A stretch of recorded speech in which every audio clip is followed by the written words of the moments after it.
하나님 말씀은 노염은 잠깐이요 은총은 평생이로다 말씀을 나누기를 원합니다. 우리가 살아가면서 성도는 하나님 은혜가 아닌 것은 전부 다 하나님 은혜로 산다 하는 것입니다. 하나님께 우리가 받은 은혜는 말로 다 할 수가 없습니다. 망할 것 같고 넘어질 것 같고 무능한 자 같고 근심과 슬픔으로 사는 것 같은데 하나님 늘 우리와 함께 하심으로 우리는 약한 사람이 아니고 무능한 사람이 아니고 슬퍼하는 사람이 아니고 근심하는 사람이 아니라 오히려 유명한 자요, 능력 있는 자요, 기뻐하는 자요, 하나님께 영광을 돌리는 멋있는 하나님의 사람으로 산다고 말씀을 하고 있습니다. 오늘 우리 여기 왜 있습니까? 이겼기 때문에 여기 있는 것입니다. 세상을 이겼습니다. 죄를 이겼습니다. 사탄의 다가와 날마다 우리를 시험하는 미혹과 시험을 이기고 여기 온 것입니다. 우리가 이겼습니다. 무엇이 우리를 이기겠습니까? 하나님의 은혜라고 하는 것입니다. 성도는 감사할 수밖에 없습니다. 하나님께 찬양 드릴 수밖에 없습니다. 오늘 5절은 이렇게 기록을 합니다. 그의 노염은 잠깐이요 그의 연총은 평생이로다. 저녁에는 울음이 깃들지라도 아침에는 기쁨이 오리로다. 세번역을 보니까 이렇게 기록을 했어요. 주님의 진노는 잠깐이요 그의 연총은 영원하니 밤새도록 눈물을 흘려도 새벽이 오면 기쁨이 넘친대요. 어떤 것에 붙들려 있는 사람이 아니라 하나님의 은혜로 사는 사람이라고 말씀을 하고 있습니다. 여기 5절에 반대되는 개념을 정리해 보면 이렇게 나왔어요. 노염과 은총을 대조하고 있습니다. 잠깐과 평생을 대조하고 있습니다. 저녁과 아침을 대조하고 있습니다. 울음과 기쁨을 대조하고 있습니다. 완전히 다른 말입니다. 그러함에도 하나님은 이걸 대조시켜서 하나님의 자녀를 바리바리 챙기신 하나님 은혜가 이렇게 만든다고 말씀을 하는 것입니다. 11절은 이렇게 말씀합니다. 주께서 나의 슬픔이 편하여 내게 춤이 되게 하시며 나의 베옷을 벗기고 기쁨으로 띄우셨나이다. 슬픔과 춤을 대조합니다. 베옷과 기쁨의 띠를 대조합니다. 한쪽편의 사람들은, 하나님이 없는 사람들은 슬픔이 그들에게 왕노릇할 것입니다. 죽을 것 같은 그 삶이 베옷을 입을 것 같이 그렇게 살아가게 될 것입니다. 로마서 6장을 보면 불신자들은 죄의 종이라 그랬습니다. 죄는 반드시 따라다니는 게 있어요. 그게 뭡니까? 형벌입니다. 사는 것 같으나 죽은 자들로 살아가는 것입니다. 성도는 다른 사람입니다. 반전 정도가 아닙니다. 완전히 우리 인생을 회복시켜서 하나님 우리를 불러내서 악착같이 챙기시는 하나님의 간섭과 은혜가 우리에게 있다고 로마서 6장을 보면 은혜가 우리를 왕노릇한다 그랬습니다. 하나님 은혜가 우리의 왕이었습니다. 다른 사람입니다. 다른 존재입니다. 살아가는 방법이 완전히 다른 사람입니다.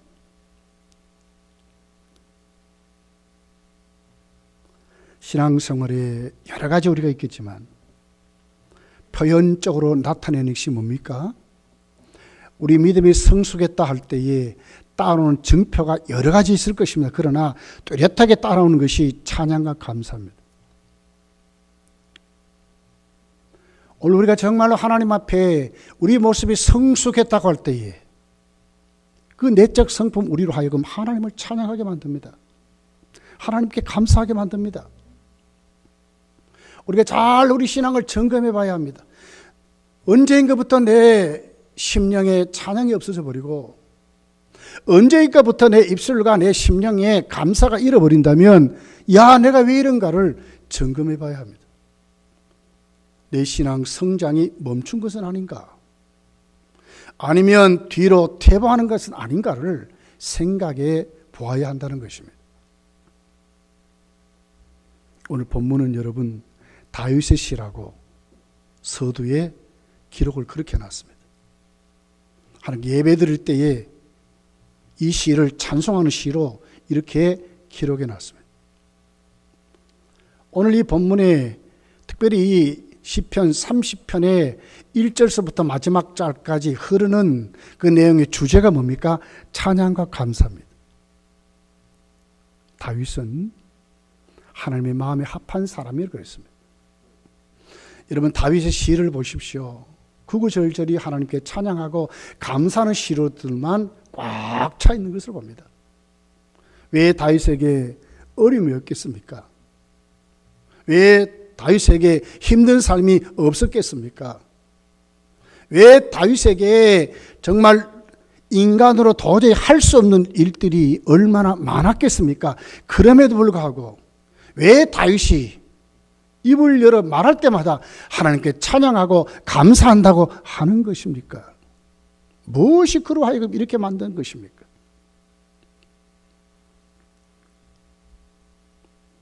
(1절서 3절) 내용을 보면 확실하게 다윗은 하나님을 만났습니다.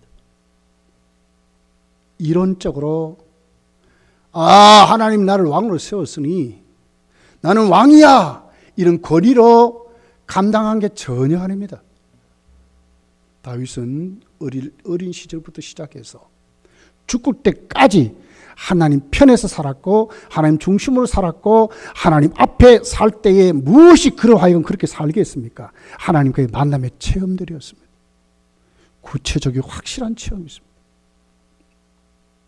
성도는 이것이 힘입니다. 조금만 하면 흔들리는 세상 아닙니까? 얼마나 여러분 힘듭니까? 우리 삶이. 뭔가 조금 될만 하면 안 좋은 게 자꾸 오고 그러잖아요. 한국교회가 예배에 모여서 뭔가 좀 하려고 하면 또 이 코로나19가 판을 치는데 공권력이 이걸 핑계 삼아 교회를 자꾸 못 모이도록 해요. 오늘도 저에게 또 문자가 왔어요. 안 모이면 좋겠대. 세상에. 교회 가지 말라고 하는 문자가 와요. 저한테도 그러고 와요. 이런 상황에 여러분 오늘 다윗을 참으로 우리가 봤으면 좋겠습니다. 죽음의 그 고통에서 고치지 못한 질병에서 수월로 내려갈 정도로 다윗은 그 두려움 속에서도 하나님은 시시때때로 오셨고 그를 고쳐주셨고 원수가 큰 소리 못 치도록 거기에서 끌어올려 주셨고 그리고는 그 속에서도 하나님의 완전한 지키심을 체험했던 다윗이 지금 노래하는 것입니다. 자, 1절서 3절에 있는 내용입니다. 우리 같이 한번 읽어볼게요. 시작. 여호와여 내가 주를 높일 것은 주께서 나를 끌어내사 내 원수로 하여금 나로 말미암아 기뻐하지 못하게 하심이니이다. 여호와 내 하나님이여 내가 주께 부르짖음에 나를 고치셨나이다. 여호와여 주께서 내 영혼을 수월에서 끌어내어 나를 살리사 무덤으로 내려가지 아니하게 하셨나이다. 무슨 고백입니까 도대체? 어떻게 여러분 다윗이 이렇게 하나님 앞에 노래할 수 있습니까? 터져 나오는 찬송입니다. 지금 하나님이여 내가 주를 높이겠다고 그래요. 누가 씻겠습니까? 다윗은 하나님을 높이겠다는 것이 자연스러운 고백으로 나오는 거예요. 이게 뭡니까? 하나님을 체험했기 때문에 그렇습니다. 자, 다윗에게 여기 원수라고 하는 분들이 있어요. 다윗은 정말 정적이 많았어요. 사울왕이 자신을 따라다니면서 죽이려고 했습니다. 3절에 보면 내용을 수월해서 그랬어요. 무덤에 내려간다. 죽음의 권세가 따라다녔어요. 사울왕을 통해서. 예. 그것만이 있었습니까? 통일 왕국을 이루어서 블레셋뿐만 아니라 그 주변 국가들을 완전히 통일시켜버렸어요. 가서 침공해서 다 빼앗고 죽여버렸습니다. 얼마나 다윗의 손에 피가 많은지 하나님이 성전도 짓지 못하도록 하신 것을 봐요. 그럴 정도로 했으니 다윗에게 얼마나 많은 원수가 있었겠어요. 정적이 있었겠어요. 다윗 저놈 한번 두고 보자. 이제 한번 잘 되는 거 보자. 저렇게 많은 사람을 죽였는데 이런 사람이 넘쳤다고 하는 거예요. 사울이 무너진 다음에 여러분 사울의 가문이 가만히 있었겠습니까? 아니요. 가만히 안 있었어요. 그 속에서 또 따라온 게 있습니다. 2절에 보면 자신이 어떤 방법으로 고치지 못한 병이 있었어요. 근데 하나님이 고쳐주셨대. 다윗이 만난 하나님입니다.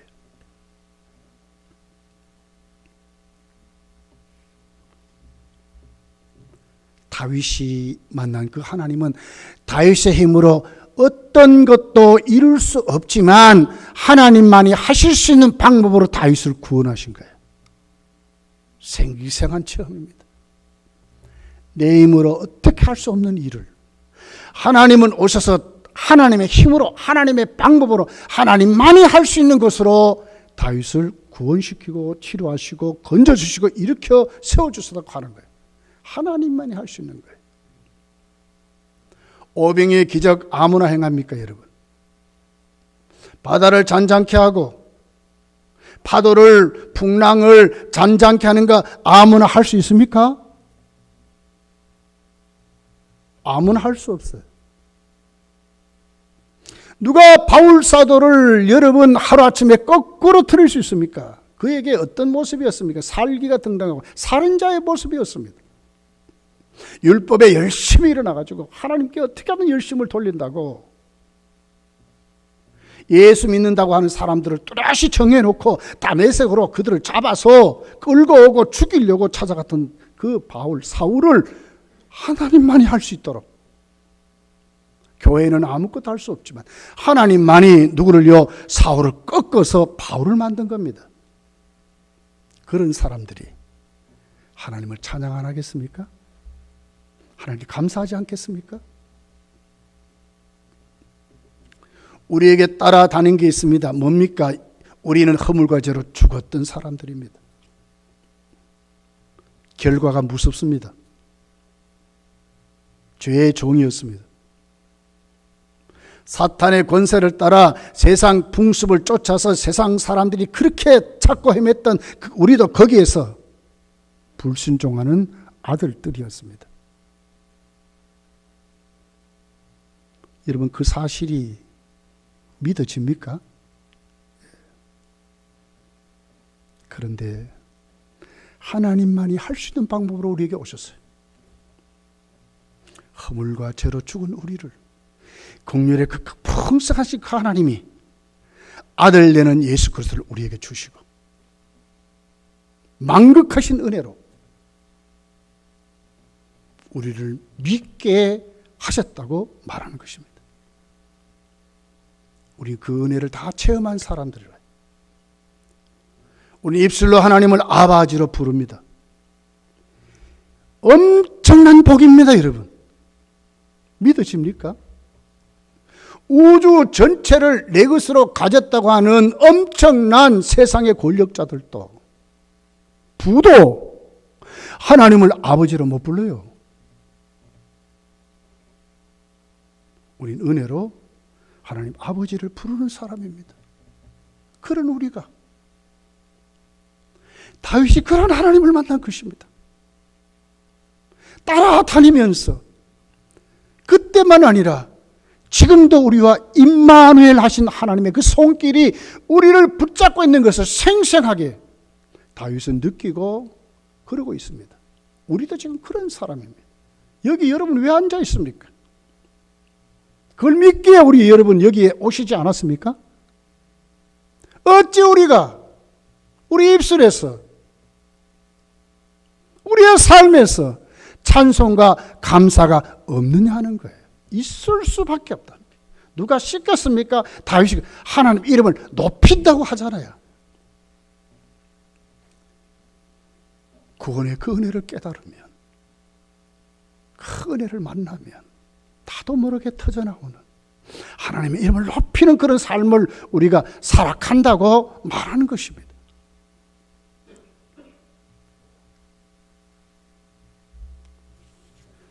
찬송하고 감사한 이유가 분명합니다, 여러분. 우리는. 자, 5절을 다시 한번 읽어볼게요. 5절 시작. 그의 노염은 잠깐이요 그의 연총은 평생이로다.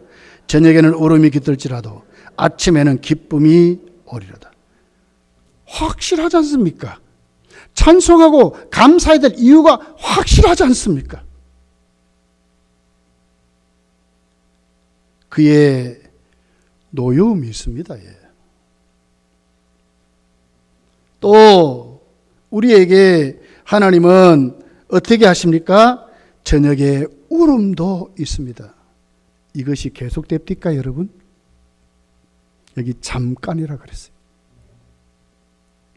저녁에 울지만 아침이면 바뀐다 그래요. 그 노여움이 하나님 뭘로 바꾸셨어요? 은총으로. 잠깐이 평생 영원하도록 하나님이 바꾸셨대. 저녁에는 슬퍼 울 수밖에 없는 우리들이 잠을 자고 나니까 하나님이 만들어버렸어요. 뭘로 만들었어요? 기뻐함으로 만들어버렸어요. 누구에게 그 삶이 있습니까? 성도에게 있다고 말하는 것입니다. 이유가 분명하지 않습니까? 우리는 그런 사람입니다. 11절을 다시 볼게요. 주께서 나의 슬픔이 변하여 내게 춤이 되게 하시며. 이야, 누가 그래 만듭니까? 주께서, 하나님이 그렇게 하신대. 슬픔이 변하여 나에게 춤이 되게 하시며. 여러분, 춤을 추는데 가만히 있습니까? 기뻐 뛰잖아요. 춤을 추는데 앉아서 그냥 입술만 아니잖아요. 복에 겨워서, 기쁨에 겨워서 춤을 추는데요, 지금. 하나님 그렇게 만든대. 나의 베옷을 벗기고 죽음의 고통 같은 슬퍼서 견딜 수 없는 베옷을 입고 내 인생을 한탄하고 내가 왜 이럴까 저럴까 이렇게 쥐뜯고 하는 우리가 변하여 하나님이 어떻게 한다고요? 그걸 벗겨버린대. 기쁨에 띠를 띄운대. 힘이 되게 기쁨으로 살 수 있도록 그렇게 역전시킨, 상황을 변화시키는 하나님의 협력하여 선을 이루시는 하나님의 권능이 우리와 함께 한다는 거예요. 믿으시기를 예수님 축복합니다. 그런 사람이 우리가요.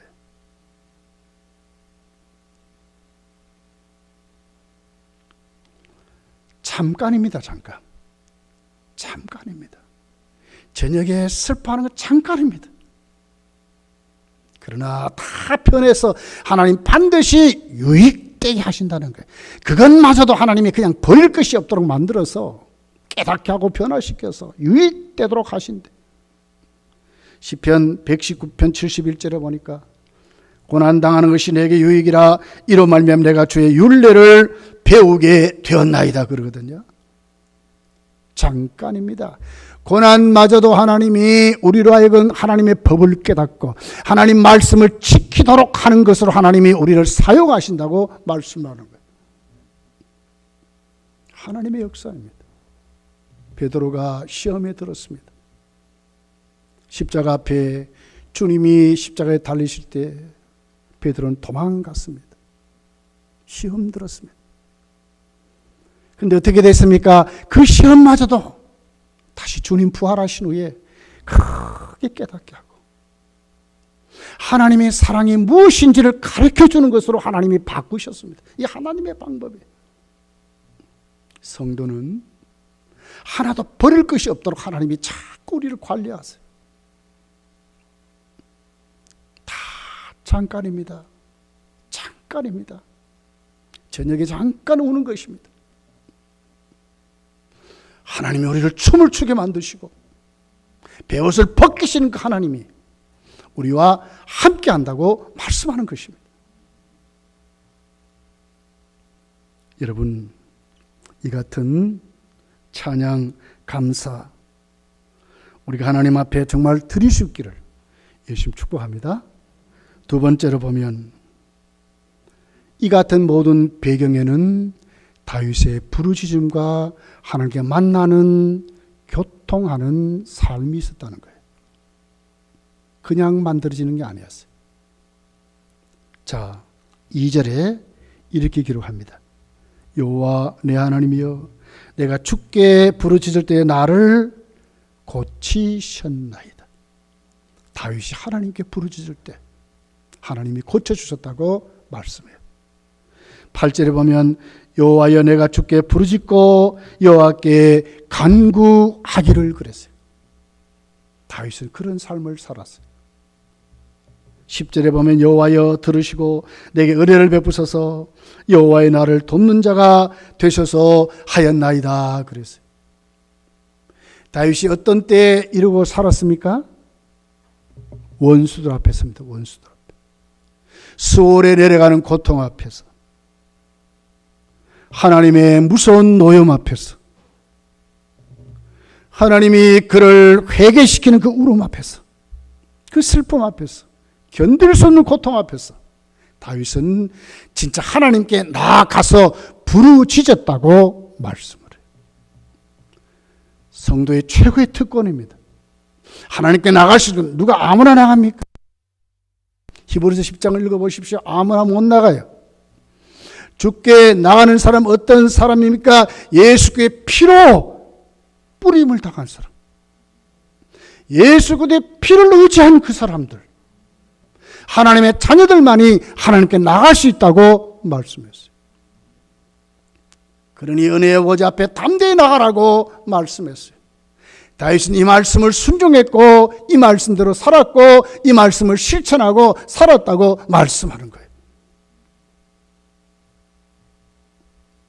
수많은 사람들이 어려움을 당하고 문제를 접하되면 대개 뭐 합니까? 나를 돕는 자를 찾지요. 내가도 할 수 있는 것만큼 내가 어떻게 잘 지혜롭게 한번 빠져나가려고 하지요. 사람 찾아다녀요. 어떻든지 내 힘으로 이겨보려고 하는 것이 사람의 방법입니다. 그러나 하나님의 사람들은 그렇게 하지 않습니다. 다윗을 보십시오. 다윗은 어떻게 했습니까? 하나님께로 나가는 것입니다. 이것이 하나님의 사람들의 모습입니다. 살다 보면 여러분, 우리에게도 힘들고 어려운 문제들이 생깁니다. 슬픔으로 밥 먹듯이 할 수밖에 없는 그런 일이 생길 수 있어요. 네. 하나님의 노염이 하나님 우리를 회개시키려고 할 때 하나님이 들어주지 않는 것 같은 수많은 적막함이 우리에게 있을 수 있어요. 어떻게 더 하나님께 나가는 것입니다. 왜요? 이 문제를 해결할 분은 하나님밖에 없기 때문에 그렇습니다. 다윗은 철저히 믿었습니다. 하나님밖에 없으면 하나님의 방법으로만이 해결된다고 했어요. 왜요? 성도는 그런 사람들입니다. 성도는 그렇게 사는 사람입니다. 파스칼이라고, 프랑스의 철학자요 신학자였던 파스칼이 팡세라는 책을 썼습니다. 사실 팡세는요, 파스칼의 완성된 작품이 아니에요. 조금 그의 체험들을 적어 놓았습니다. 파스칼은 일찍이 죽었습니다. 39살에 죽었습니다.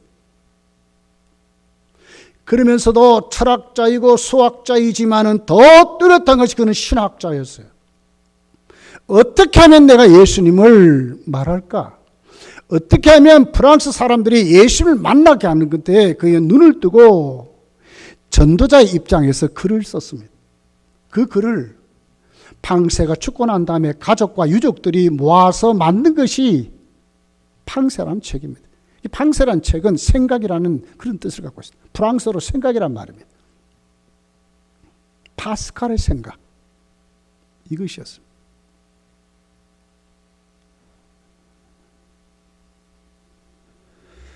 인간은 생각하는 갈대다 하는 말이 팡세에 써진 말이에요. 클레오파트라가 코가 조금만 낮았더라면 세계의 역사가 바뀌었대. 그걸 또 팡세에 써져 있는 기록입니다. 그 팡세 책의 내용을 보면 그의 아버지가 일찍이 죽었어요. 가족은 하나밖에 없는 동생밖에 없습니다. 그런데 그 동생이 안질에 걸려가지고 그만 잘못하면 맹인이 될 수밖에 없는 거예요. 파스칼이 하나님께 엎드립니다. 많은 사람들은 가만히 놔두면 맹인이 된다고, 저 사람 찾아가 보세요, 이 사람 찾아가 보세요, 이 역 써보세요, 저 역 써보세요 했지만 파스칼은 하나님께 엎드렸습니다. 하나님 고쳐주십시오. 정말 진실히 하나님께 엎드렸습니다. 환상을 봤습니다. 기도하다가 십자가가 나타나더니 그 십자가가 손길로 변해서 자기 동생의 눈을 만져주는 것을 환상으로 봤습니다. 하도 이상해서.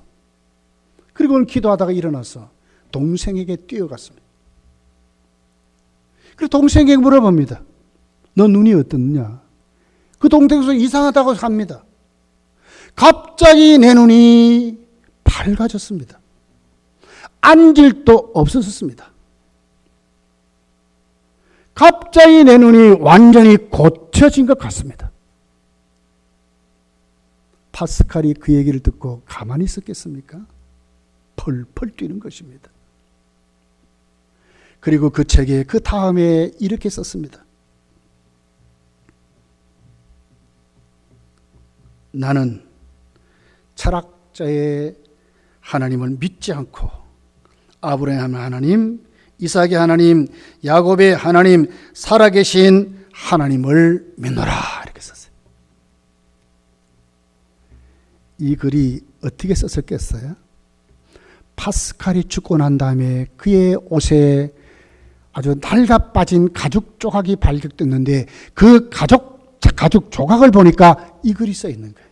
나는 철학자의 하나님을 안 믿는데 하나님은 우리의 생각 관념론에 잡힌 분이 아니에요. 하나님은 살아계신 하나님입니다. 아브라함의 하나님, 이삭의 하나님, 야곱의 하나님, 살아계신 하나님을 내가 믿노라 하는 거예요. 그 글이 낡아 빠진 가죽 조각에 있더라는 거예요. 그 글을 써서 파스칼은 자기 주머니에 놓고 다니며 항상 힘들고 어려울 때 그것을 읽는 거예요.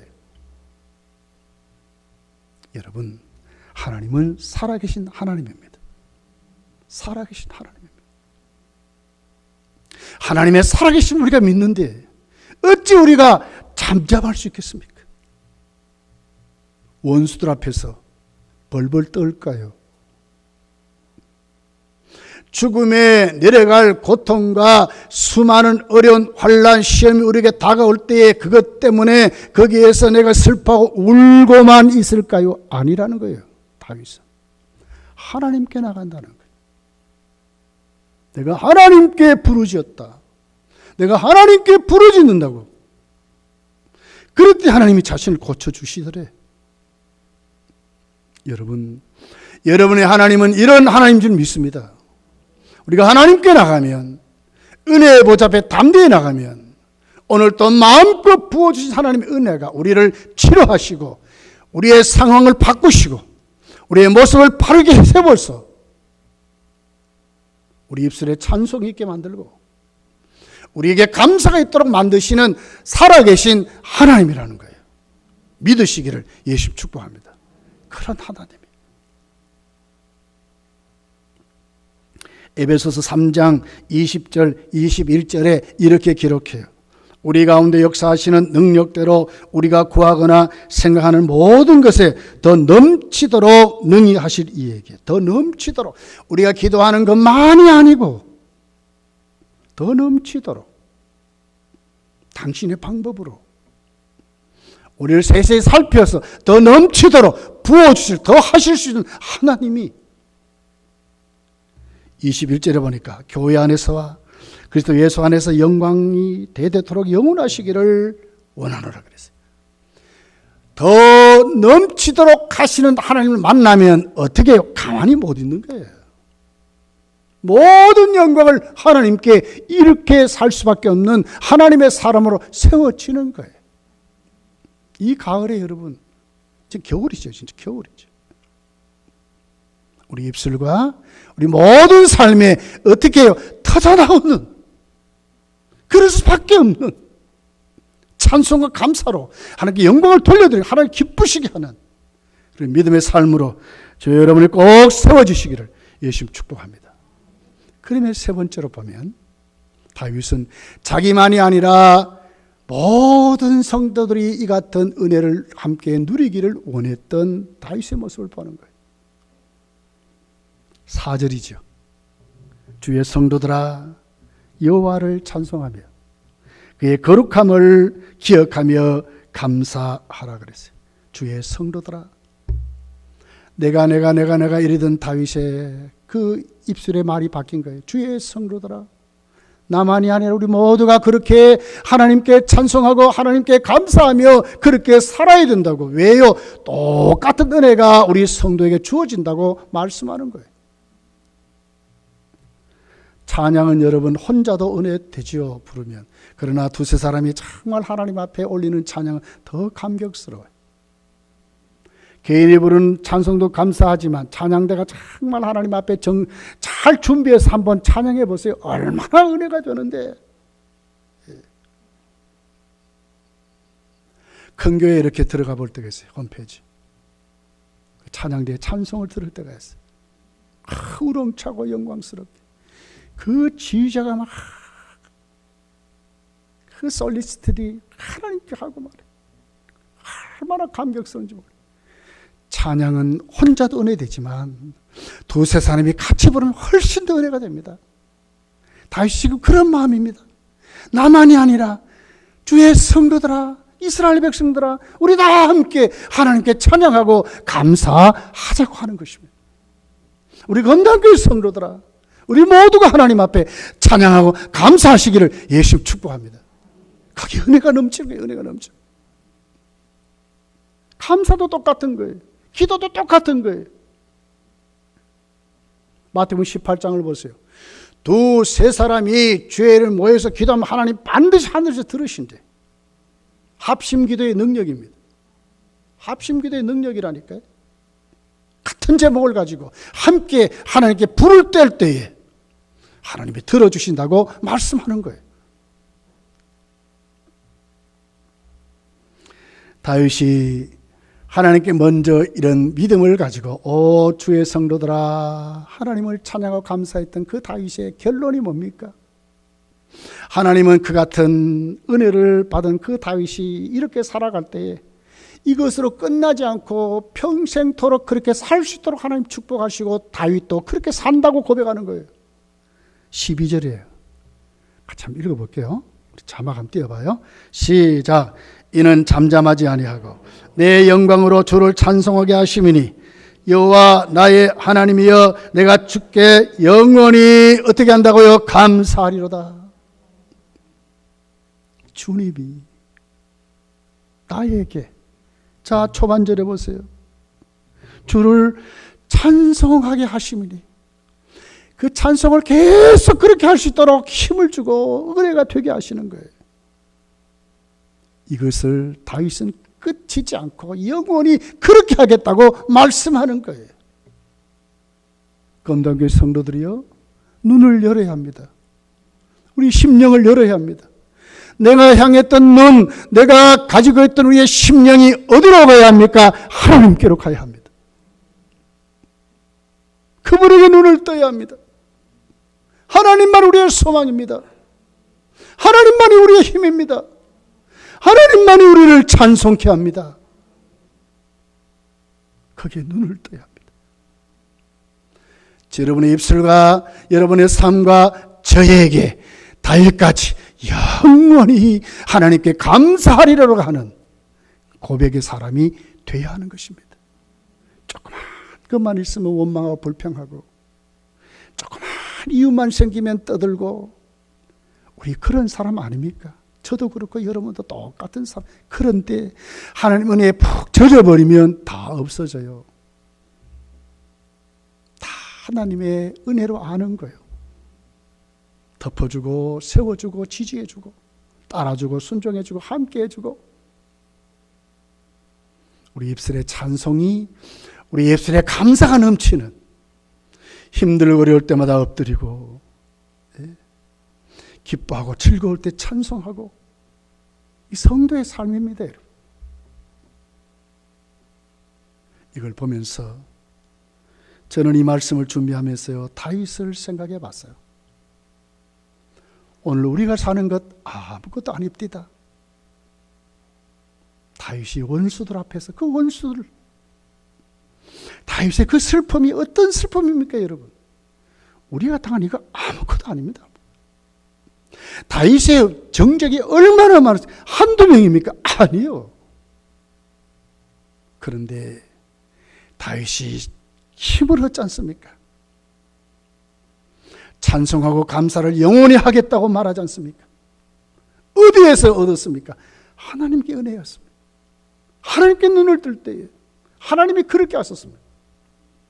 이 가을에 여러분, 이것저것 보지 마시고 우리 모든 삶과 우리 모든 심령이 어디에요? 하나님께 꼭 붙잡히시기를 예수님 축복합니다. 기도하겠습니다.